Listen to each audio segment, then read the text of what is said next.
Hello and welcome to Simply Truthful, the podcast series where we bring you the thoughts of notable scholars about everything current in the news circle. Please kindly click the subscribe button and the bell so you can be the first to know once we upload a new video. The title of today's episode is How Peter Obi Can Defeat the APC and PDP. Written by Dr. Lo Mefa, is a senior fellow of the Abuja School of Social and Political Thought.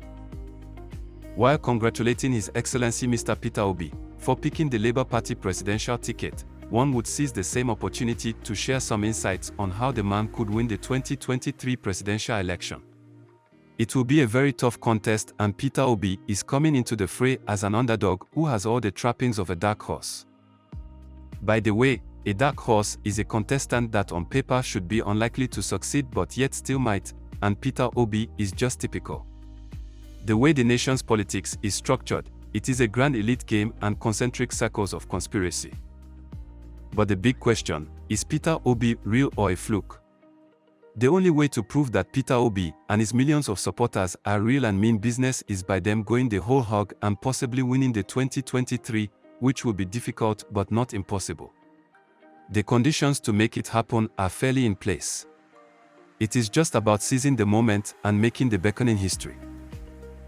Here are a few tips of what Peter Obi supporters need to do. The first step is registering and collecting the PVC. Unless over 70% of his supporters possess their PVCs and vote, their support will ultimately prove ineffectual and an empty noise.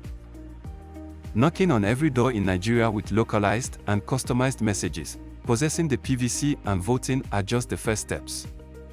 The next steps are even more crucial. Rigging is a permanent feature of Nigeria's election, and the APC and the PDP are masters of the game. Many of their leaders are its byproducts, but there is something about the new Electoral Act that offers a leeway to checkmate them, and that is electronic transfer of results, where possible. The master riggers will try to force INEC officials to rely more on manual collations of results. Once Obi's supporters allow this, figures will be manufactured. But if his supporters understand the game, they will start now to mobilize themselves to develop their databases in over 8,812 wards and over 120,001 polling units in the country. Knowing themselves based on wards and polling units will be an anchorage. That way, they will be there for one another, and there for Peter Obi, and vote and ensure that their votes are counted and, more important, the exact figures transmitted. With the aid of smartphones, they can snap the copies made available at the polling units and send them to Obi's coordinators. It is also important to note that what happens on election days that affect the fortunes of candidates seriously is the buying off of party representatives. It is expected that most party representatives for the Labour Party in 2023 will be Obi's supporters. But if they receive a few thousands of naira to throw Peter Obi's presidential aspiration under the bus, the journey may well end there. But they can resist it. They also have to keep raising money to fund their own operations on election day. Obi may not be able to reach the over 8,812 wards and over 120,001 polling units. Not that enough money will not be provided, but party officials will keep pilfering the money to the extent that what will get to the wards and polling units for the actual work, especially on election day, may be less than trickles. Yes, Obi can be elected, but it is not in his hands alone. His supporters have more to do if their man will carry the day in the likely hostile election, an election that means a battle of supremacy between the political elites and Nigerian masses with Peter Obi as arrowhead. Luckily, the man has the requisite cognate experience, having served as a two-term governor of Anambra State, presidential advisor and chairman of a major federal parastatal. Obi therefore is not a neophyte and understands this game fairly well. The man is said to become a disruption, reminiscent of the coming of Emmanuel Macron of France to power. He has run a presidential campaign. In 2019, he was vice presidential candidate of the People's Democratic Party, PDP, the party he just dumped to take up a less fancied platform for obvious reasons. PDP's ticket predictably and, as always, went up to the highest bidders and better conspirators. Peter Obi saw it clearly and had two options. to bid like the rest and bid to outbid them all, or bail to save his honor and keep fidelity with his principles, for which the masses love and now cluster around him. Many believe that Peter Obi does not have that kind of money to purchase delegates.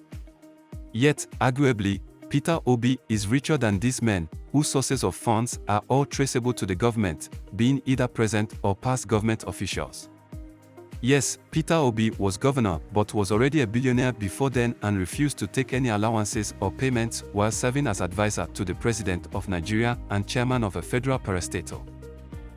This means that while his rivals were ready to throw around money acquired while in government positions, Peter Obi would have to throw in his hard-earned money to purchase delegates. Some have argued that since that is the nature of Nigeria's politics, Obi needed to play along and become presidential flag bearer or, at least, a vice. But walking away from such an audience table was what a man of principle ought to do, and that was exactly what Peter Obi did. If he had descended into the arena of the PDP obscenely monetized primary, to borrow the words of Hayatuddin, one of the PDP aspirants who withdrew from the race hours to the show of shame, would have tarred Peter Obi with the same corruption brush. Obi proved that he is indeed the poster boy of the kind of change Nigeria needs at the moment. Nigeria desperately needs to move into a paradigm that would switch the nation from consumption and production, and return power to the Nigerian people. At the moment, what is going on is nothing but a grand elite conspiracy and coronation of corruption. The Nigerian masses have been deceived and kept divided with religion and other primordial sentiments, and it is time to say no. The divide and rule politics has left the country merely a geographical expression, with the masses incapacitated and unable to build a nation. Like former President Olusegun Obasanjo recently observed, Nigeria is still a country, and not yet a nation. Peter Obi could be that bridge with which Nigerians can cross into nationhood, and build a nation that will work for all, regardless of creed and tongue. This essential aspect of Peter Obi makes him symbolic of a new beginning, which is why the Nigerian masses mill around him and never seen him as an Igbo, Christian, or through any such tainted prism, but simply as a sincere, astute, and concerned Nigerian they can trust to bring succor and change, not change as we now have, that will restore the nation. This is quite uncommon, and that is the making of a political movement. Yes, Peter Obi is now a movement and the much talked about third force. This is self-evidently seen in his Twitter handle surging past 1M followers 2 days after he courageously left the PDP and the portal of the Labour Party, where he reported crashing severally for exceeding its bandwidth as Nigerian masses struggle to register in the party just to be with Peter Obi. Before Obi and PDP parted ways for good, there were scores of groups sprouting all around the country as Peter Obi support groups. They were so many and unique in many respects. When detractors derided them as internet warriors who live in the labyrinths of the social media and faceless, the supporters organized a 1 million man march for Peter Obi, raising their own funds to organize rallies across the length and breadth of Nigeria. While many support groups of other aspirants are going to their principals to collect money to run their shows for political optics, supporters of Peter Obi have launched several crowdfunding platforms to raise money for Peter Obi. By doing so, they have become critical stakeholders of the President Peter Obi project. Thank you for listening. If you have enjoyed this podcast, please drop your comments, click like and subscribe to or follow the podcast on Apple, Spotify, or wherever you get your podcast.